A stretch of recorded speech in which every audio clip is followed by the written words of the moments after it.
পুলিশের কেউ ডাক্তারি বিদ্যা জানে না, শরীরের কোথায় কি আঘাত লাগলে কি হয় তা কেউ জানে না। যদি কোনো আসামির শরীরে গুরুতর কোনো আঘাত লাগে, যদি কোনো আসামি মারা যায়, তাহলে এক রাতেই পুলিশ হয়ে যাবে খলনায়ক।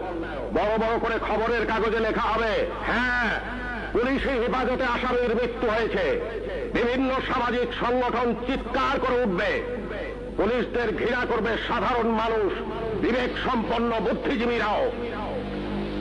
আপনারা সবাই ভুলে যাবেন AK-47 মতো মারাত্মক অস্ত্র পাওয়া গিয়েছিল আসামিদের কাছে। যদি জনগণের কাছে ধরা পড়ে ওই আসামিরা গণপিটুনিতে মারা যেত, আপনারাই বলতেন ভালো হয়েছে, পুলিশের কাছে গেলে ছাড়া পেয়ে যেত। একটা কথা মনে রাখবেন, পুলিশ কখনো আসামি ছাড়ে না। আসামি ছাড়ার অধিকার শুধুমাত্র বিচার বিভাগের। বলুন তো, AK-47 মতো রাইফেল কেন এদেশে আসবে, যা শুধু যুদ্ধক্ষেত্রে ব্যবহৃত হবে? কেন AK-47 বাংলাদেশে আসছে? কিসের আলামত? 9 শুটার বন্দুক কেন টিসিবির মাধ্যমে হাজার হাজার বন্দুক সাধারণ মানুষের হাতে তুলে দেওয়া হচ্ছে? কেন? কে জবাব দেবে?